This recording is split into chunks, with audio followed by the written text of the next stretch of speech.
Allô, tout le monde?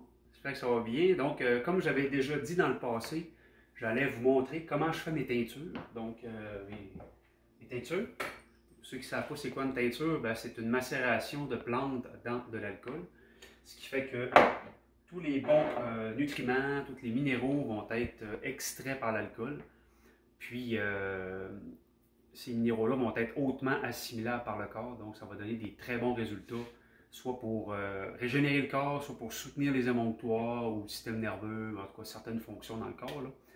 Donc aujourd'hui, je vous montre comment que je fais ma teinture, parce que ce matin, j'ai une super caméraman aujourd'hui, c'est merveilleux. Et comme on voit ici, j'ai des beaux plants de pissenlit. Donc j'ai des fleurs, des racines, puis des feuilles. Donc j'ai la totale. Là, je les ai toutes lavées un matin, toutes ramassées, toutes enlevées les feuilles qui n'étaient pas belles. Ça a pris facilement, là, toute cette quantité-là, cueillir puis nettoyer, là, je dirais presque 2 heures. Fait que ça a été une bonne job, là, ou pas loin de ça en tout cas. Donc voilà, donc je vous montre comment que je procède. Puis en bas, j'ai une teinture de prêle que j'ai fait. Tu peux me remonter. Donc j'ai fait une teinture de prêle. Moi, ils disent de les mettre... mettons, en alcool, ils disent entre 2 et 6 mois, 3 mois, tu sais, ça dépend. Là. Mais moi, je suis un petit peu excessif. Mes teintures, je les laisse, en général, je les laisse 1 an, donc dans l'alcool, pour vraiment que l'extraction soit totale, puis qu'il n'y ait pratiquement plus rien, que la plante soit quasiment digérée après. Là. 6 mois, ce serait suffisant, mais ça reste que c'est comme ça que je le fais. Bon. Fait que voilà, c'est aussi simple que ça. Fait que comment je fonctionne? Ben, on a-tu un petit couteau pas loin? Fait que c'est pas compliqué. Je prends les plantes, puis je les coupe le plus petit possible. Moi, je mets ça dans un blender. Moi, j'ai un Blendtec. Un Vitamix fait sûrement la job aussi. Puis, on enlève ça. On les coupe le plus fin possible. Là. Je le remplis. Après ça, je dépose mon alcool dedans. Puis, je brosse ça pendant, je sais pas, peut-être un 30 secondes, là, parce que c'est pas trop long avec un blender comme ça. Là, je me rends compte que j'en ai à ben trop. Fait que je vais peut-être mettre un peu plus de racines, sachant que les racines sont assez intéressantes pour... Qu'est-ce qu'on disait ce matin? Les racines, c'est bon pour système urinaire. Hein? Puis, le foie, je crois. C'est le foie? Mm-hmm. OK. On peut voir, je ne suis pas très spécialiste des plantes. Les feuilles, c'est pour les reins. Les reins? Mm. Fait que, et voilà. Regarde, ça, c'est toutes des parties avec de la graine. Je ne les mettrai pas. On va récupérer ce qui est plus intéressant. On va prendre les fleurs. On va avoir un petit peu de fleurs. Parce que j'en ai pas tant que ça. Est-ce qu'on a d'autres racines? Oui. Racines.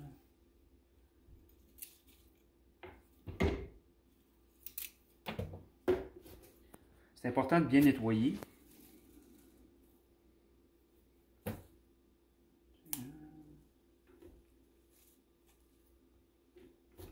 Ça.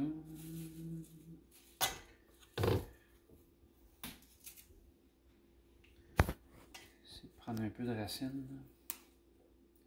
Étant donné qu'elles sont tout petites, ben...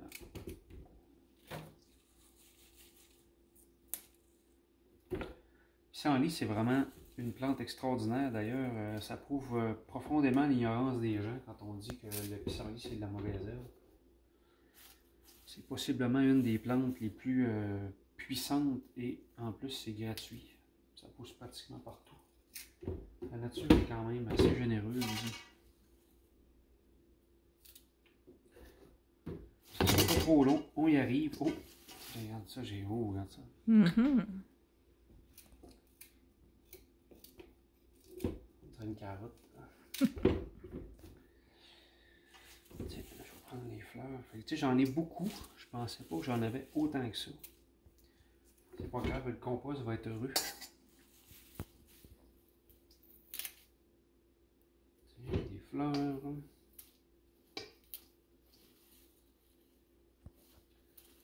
Puis, oui, c'était intéressant comme information. J'ai oublié de le dire, mais ce matin, c'est ça, j'étais devant la fenêtre. Puis, je me rappelle que j'avais écouté une émission sur l'alchimie, des alchimistes français. Alchimistes, on va dire matériels, là. Ils travaillaient plus sur la transformation de la matière, mais parce que la vraie alchimie, c'est au niveau spirituel. Ben, matière et spirituelle, mais on ne rentrera pas là-dedans aujourd'hui. Mais c'est ça, ça m'a fait réaliser que c'était peut-être une bonne idée d'aller cueillir mon pissenlit pendant qu'il y avait de la rosée, à cause de l'énergie du matin. Fait que c'est ce que j'ai fait. J'ai fait ça ce matin, puis c'était pas chaud, fait que je me suis ramassé avec les mains pas mal gelées. Tiens, fait que je pense qu'on va être pas pire, parce que c'est pas mal le top, le maximum. Tiens, fait que là, je trouve que j'en ai pas mal pour faire un bon litre. Et là, je prends de l'alcool.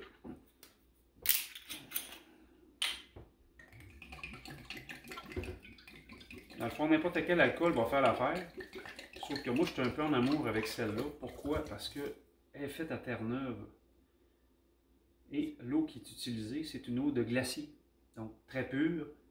Donc, je sais que c'est pas une eau qui a passé qui est filtrée, exemple, puis qui vient de l'aqueduc. Il faut que ce soit 40% et plus aussi. Oui, 40% et plus. L'idéal, ça dépend des plantes. Là. Je ne suis pas assez connaisseur pour le dire, là, mais je sais qu'il y a des plantes qui vont mieux on va dire, se dissoudre, ou en tout cas excusez, je manque le mot. Là. Un peu fatigué aujourd'hui. Il y en a qui vont être plus efficaces dans du 50% ou du... Tu sais, il faut regarder, là, mais moi, j'ai jamais fait attention à ça. Il y en a qui prennent de l'arac, qui est à 49%. 49%, c'est ça. Ça a un petit goût anisé. Anisé. Je connais pas. Fait que ça va faire du boucan. On va mettre ça en mode manuel.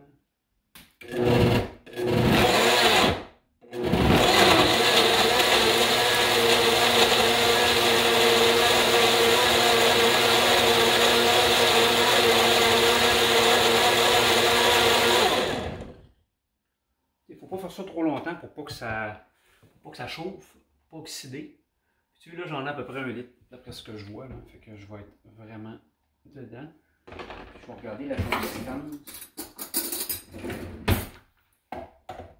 Regarde, c'est vraiment là, c'est saturé. Là. Je pense que si vous regardez sur Internet des recettes de teinture, là, ce ne sera jamais comme ça. Là.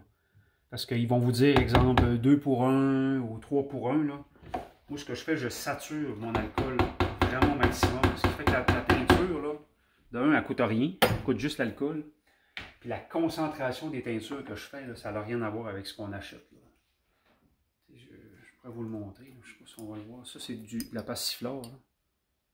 Je ne sais pas si ça se voit-tu bien? Regardez, c'est... Parce que moi, je les filtre sommairement, juste avec un coton fromage. Regardez vraiment le plus de nutriments. Puis après ça, ben, je me prends un pot, je le vide dedans, je mets un couvercle en plastique que je n'ai pas devant moi. Puis je vais vous le montrer quand même. Là. Parce que j'ai des pots ambrés, mais je ne les ai pas en haut. C'est un pot comme ça, sauf qu'il est ambré, couleur comme une bouteille de bière. Je mets ma teinture dedans, puis je mets mon couvercle en plastique comme ça. Puis je vais le brasser à peu près 1 fois par semaine. Peut-être pendant le premier mois. Après ça, souvent, je retourne au mois durant l'année. Puis, dans la prochaine vidéo, ben, je vais vous le montrer.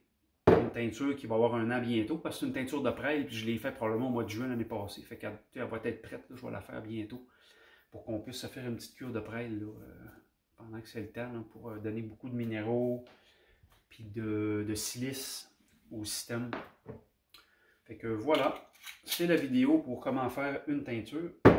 Je vais vous mettre une photo en dessous avec le pot, puis une fois que ça va être fait. Là. Fait que voilà, merci de votre écoute. Si vous avez des questions, ben, vous savez, vous connaissez le chemin. Bonne fin de journée, portez-vous bien.